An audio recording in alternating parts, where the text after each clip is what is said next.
I never thought a simple lock could change my entire life. It was supposed to be a normal day, just another evening in the same house where my patience was tested every single hour.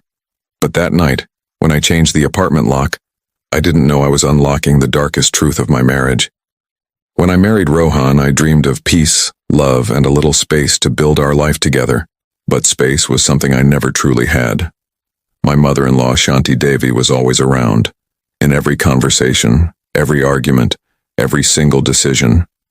She wasn't evil, but she was controlling, loud, and possessive of her son. To her, I was just a guest who had stolen her boy. It started small. She'd knock once and enter our room without waiting. She'd rearrange my things, open my drawers, and comment on my clothes. "A real wife dresses modestly," she would say with a thin smile. I would just quietly nod, trying my best not to offend her. But with each passing day, the walls around me started feeling smaller and smaller. Then came the whispers. Small, hurtful things she said behind my back. One day a neighbor told me she'd heard Shanti Devi say, "Meera hides things. She doesn't like me in the house." I tried to laugh it off, but that seed of hurt had already planted itself deep inside me. The worst moment came one rainy afternoon. I came home early from work, dripping wet, and I saw her in our bedroom, sitting on our bed, reading one of my old letters from college. It was a private letter from my late father. I just froze. When she saw me, she didn't even look guilty. She just said calmly, "I was just cleaning. You should be careful with your secrets, Meera." That night I sat alone in the kitchen long after everyone else was asleep. My hands trembled as I looked at our bedroom door, the same door she used so freely, the same door that no longer felt like a boundary. Something inside me just broke. I realized privacy wasn't selfish. It was survival. The next morning, when Rohan left for work, I made a decision. I called a locksmith. The man arrived quietly around noon, a simple toolkit in his hand. I asked him to change the main door lock. He worked silently, completely unaware of the storm raging inside of me. When he handed me the new key, it felt heavier than just metal. It felt like courage. That evening, I sat on the bed holding the old key in my hand. I took out a small brown envelope, wrote Rohan's name on it, and slipped the key inside along with a note. "For Rohan, open when you're ready for the truth." I placed it in his drawer, closed it gently, and stood by the window as the city lights flickered on outside. I didn't tell him anything that night. I smiled at dinner, listened to him talk about his day, and tried my best to act normal. But inside I was terrified. Not of his anger, but of what would happen when he finally found out. That night I slept peacefully for the first time in months. There were no footsteps outside my door, no shadow checking on me, just silence. But peace never lasts long in a house full of unspoken wars. At 6 a.m. the next morning, a loud scream jolted me awake. It was raw, shrill, and filled with anger. Shanti Devi's voice echoed through the hallway. "Rohan, Rohan, your wife locked me out of my own home." I sat up, my heart pounding. Rohan jumped out of bed, completely confused. "What's happening?" he muttered, rushing to the door. He tried to turn the handle. It didn't move. He tried again, harder this time. Then he turned toward me, disbelief spreading all across his face. "Meera, why isn't the key working?" I couldn't hide it anymore. My throat went dry as I whispered, "I changed the lock." "What?" His eyes widened. "You did what? Without telling me?" Outside, his mother kept shouting, "See, Rohan, this woman wants to throw me out. She's destroying our family." Her voice grew louder, waking the neighbors. Doors opened and whispers filled the corridor. I could hear people murmuring, "What's happening in their flat?" Rohan ran his hands through his hair, angry and embarrassed. "Meera, open the door right now." But I stood still. "Rohan, please, just listen to me." I had no choice. I needed privacy. She kept coming inside when I wasn't home. He stared at me as if I had just confessed to a crime. "She's my mother, Meera. How can you treat her like a stranger?" Tears burned my eyes, but I refused to let them fall. I didn't treat her like a stranger, Rohan. She treated me like an intruder. For a moment, he said nothing. The screams continued outside. Shanti Devi was now crying, calling the neighbors for help. Look what she's done. She's poisoned my son's mind. Something in Rohan just snapped. Enough, he shouted. The whole corridor went silent. He turned back to me, his voice trembling. Meera, I don't know what's gotten into you lately, but this is not okay. I took a slow breath, walked to the bedroom and pulled open the drawer. My hands shook as I took out the brown envelope and held it out to him. Before you decide who's wrong, open this, I said softly. But not now. Open it when you're alone, when you're ready to see things you've been ignoring. He looked at the envelope, confused. What's inside this? The truth, I whispered. I handed it to him and stepped aside. I picked up my dupatta, walked to the balcony door, and opened it. Cool air brushed against my face. Down below, the morning sun was just starting to rise, calm, unaware of the chaos inside my home. Shanti Devi's sobs echoed faintly now. Rohan stood frozen by the door, torn between his wife and his mother. The envelope trembled in his hand. Finally, he unlocked the door from the inside and stepped out to calm her. I watched silently as he disappeared down the hallway. A few minutes later, the house fell quiet again. I sat on the couch, my heart heavy but strangely calm. I knew the storm wasn't over. I knew that once he opened that envelope, our lives would never be the same. Inside, it was something that would shatter everything, a truth his mother had hidden for years, a secret that would make him question every single word she'd ever spoken. But that was a moment for another day. For now, I just sat there, the new key glinting in my hand, as the echo of that 6 a.m. scream lingered in the silence, a sound I would never forget. The morning after the scream, the apartment felt heavy. The walls, the silence, even the sunlight filtering through the curtains seemed weighed down. Rohan had left early to take his mother home. He didn't say much. No goodbye, not even a glance. Just silence. He still had the brown envelope. I sat on the edge of our bed, staring at the empty drawer where I'd kept it hidden. My mind kept replaying his face when I gave it to him, a mix of confusion, anger, and maybe even fear.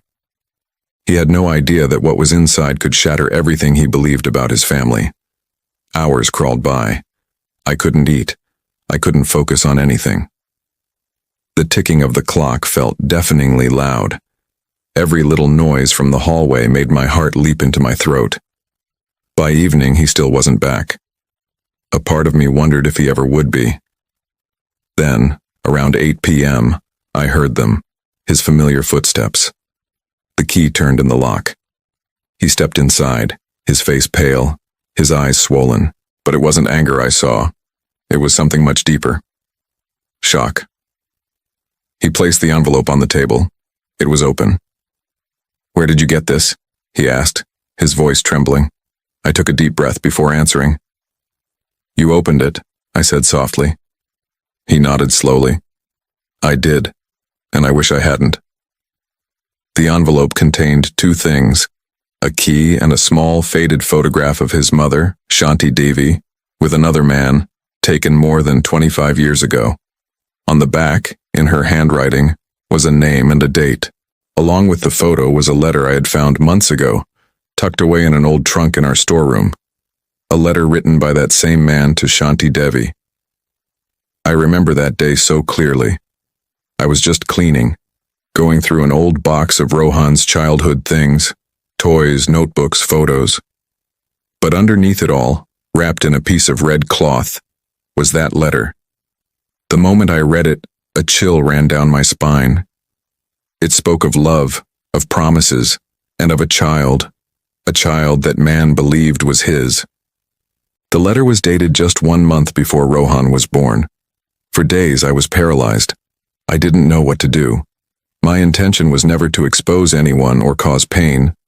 But every time Shanti Devi insulted me, every time she accused me of trying to break the family, the irony was almost too much to bear. Her entire world, her pedestal of righteousness, was built on a lie. And Rohan. Rohan deserved to know the truth. Not to shame his mother, but to stop her from poisoning our lives with her constant control and deceit. Now, as he stood there, the storm in his eyes was undeniable. "You knew this all along?" he asked. "Yes," I said quietly. "I found it by accident. But after that, she kept crossing every line. She called my office, pretending to be me. She told your cousin I was trying to sell your father's property. I tried to stay quiet, Rohan, I really did, but she never stopped." Rohan ran his hands through his hair, pacing back and forth. "I don't even know what to believe anymore. My mother raised me alone after my father died. She worked day and night. Are you saying that—" He couldn't even finish the sentence. "I'm not saying anything," I replied. "The letter speaks for itself. You needed to see it. That's why I kept it safe for you. You deserved the truth, Rohan." He sank onto the sofa, his head in his hands. "Why didn't you tell me earlier?" he asked, his voice muffled. "Because you wouldn't have listened," I whispered. "You always thought I was exaggerating, that I just didn't understand her. But she's been hiding something from you your entire life. She's the one who doesn't want you to see the truth." For a long time, the only sound was the slow, steady whir of the ceiling fan. Finally, he looked up, his eyes glistening with tears. "I confronted her," he said, his voice barely a whisper. "After I opened the envelope, she didn't deny it." My breath caught in my throat. "What did she say?" "She said it was a mistake from her past, that my father was away for months and she was lonely. That man—" He swallowed hard. "He left her before I was even born. She begged me not to tell anyone." He leaned back, his gaze fixed on the ceiling. "I don't even know who I am anymore, Meera." I moved closer but didn't touch him. I knew some pain can't be soothed with a simple touch, it has to be faced head-on. After another long silence, he spoke again, his voice soft. "You were right to change the lock. Not because of privacy, because some doors need to stay closed forever." His words hung heavy in the air between us. For the first time, I didn't see anger in his eyes, but a profound heartbreak. A man torn between the love for his mother and a betrayal that cut to his very core. The next few days were quiet, almost too quiet. Shanti Devi stopped coming over. Her calls stopped too. Rohan buried himself in work, barely speaking a word. I didn't push him.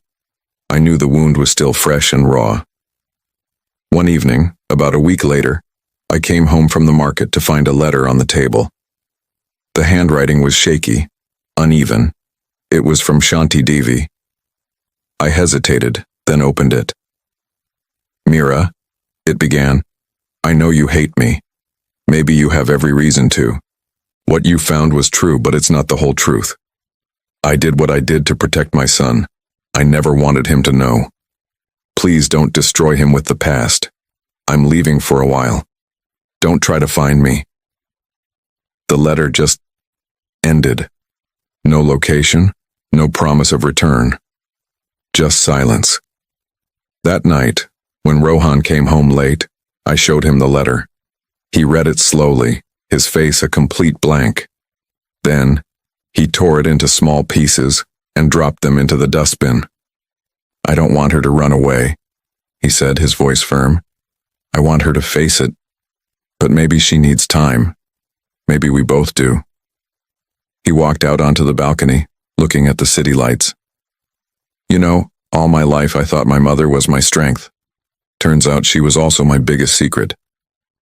I stood beside him in the quiet of the evening.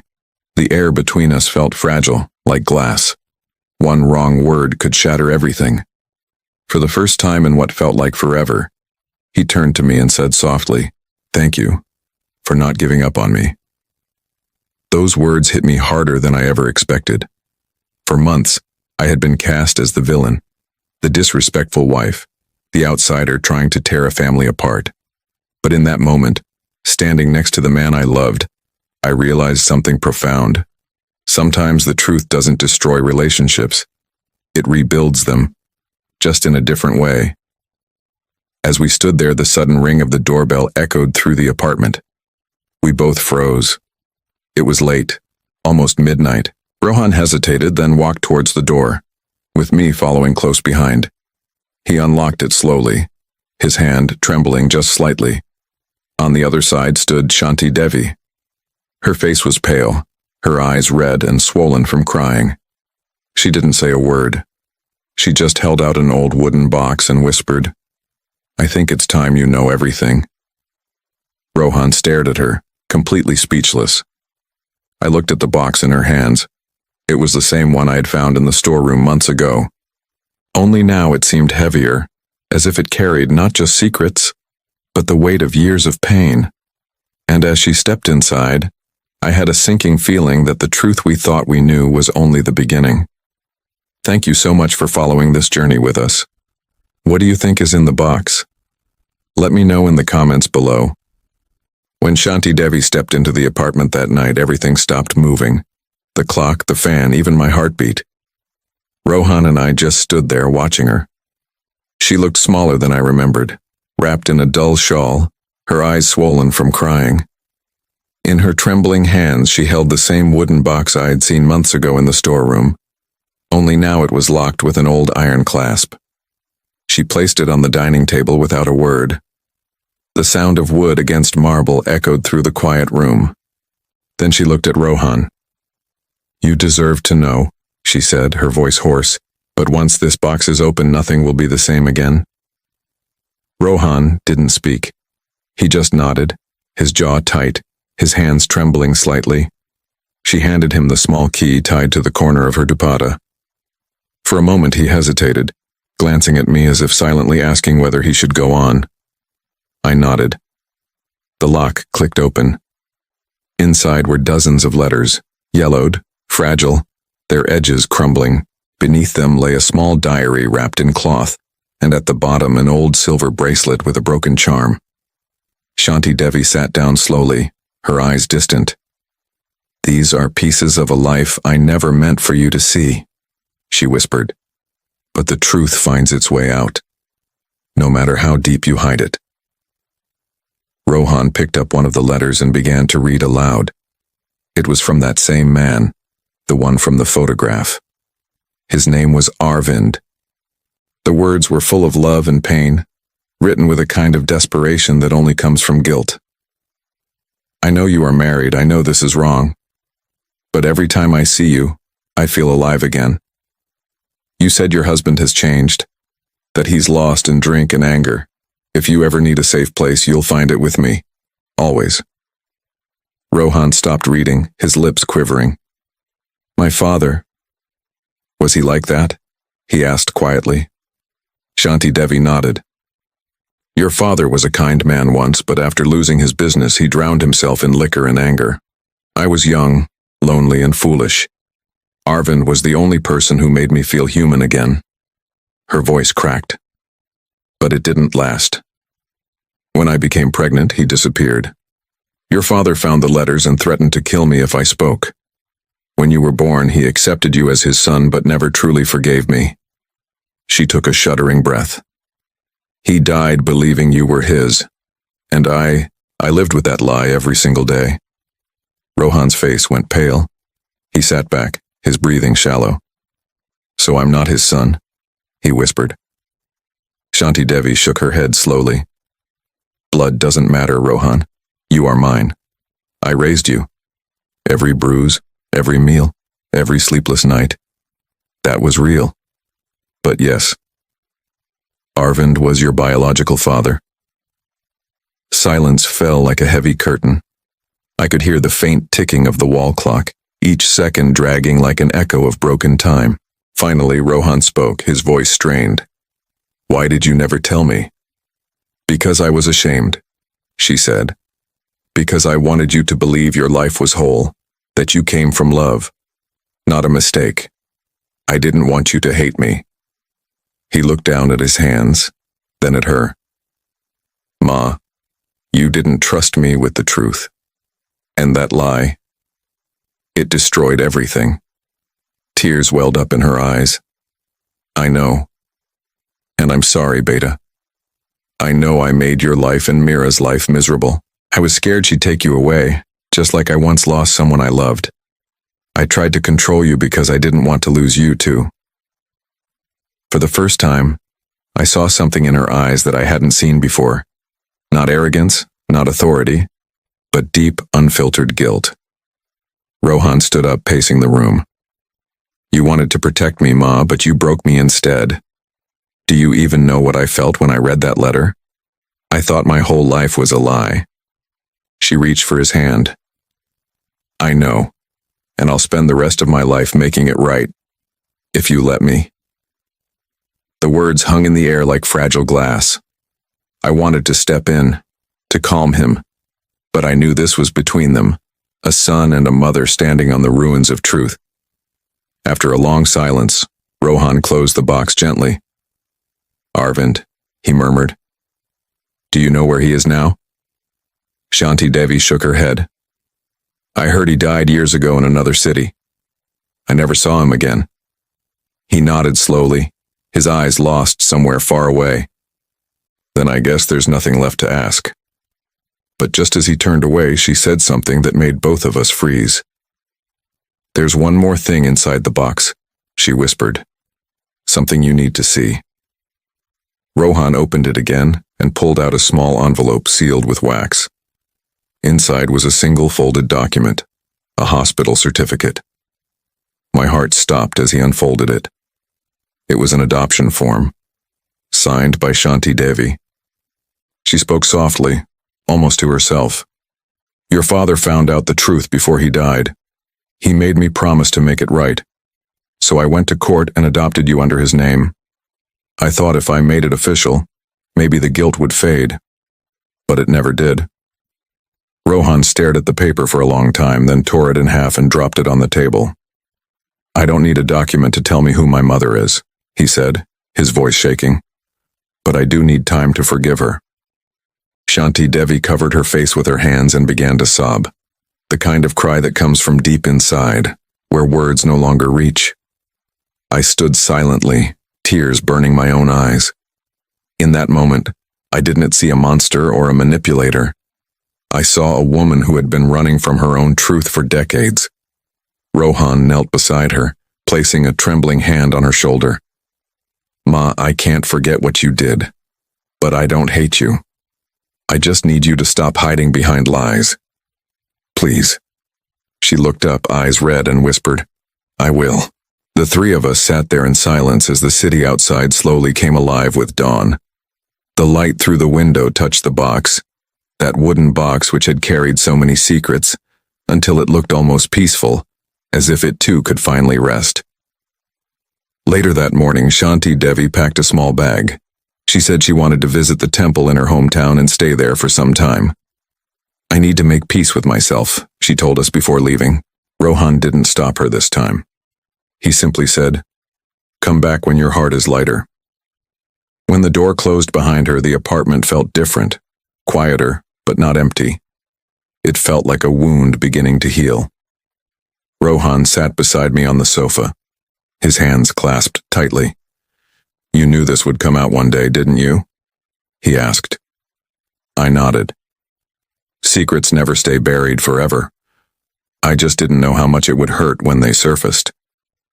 He smiled faintly, his eyes tired but calm. You changed the lock, Meera. Maybe that was the universe's way of forcing us to open a different door, one we'd been afraid to face. We both looked at the new lock on the door. It gleamed in the sunlight, simple, ordinary, yet somehow powerful. Weeks later, life slowly began to feel normal again. Rohan and I started rebuilding what was broken. He began therapy and I went back to work. Shanti Devi called sometimes from the temple town, her voice softer, her words gentler. She sent a photo once, standing by the river, smiling faintly. One evening, as we sat on the balcony watching the sunset, Rohan said quietly, You know, if you hadn't changed that lock, I'd still be living in the dark. I looked at him, smiling through tears. Sometimes you have to lock one door to open another. He reached for my hand. The sky above us burned orange, fading into purple. For the first time in a long while, Everything felt still. Not perfect, but peaceful. And somewhere deep inside, I knew that scream at 6 a.m. wasn't the beginning of chaos. It was the beginning of truth. Thank you so much for joining us for this story. If it touched your heart, please give this video a like and consider subscribing to our channel for more content like this. We'd love to hear your thoughts in the comments below. Take care, and we'll see you in the next one.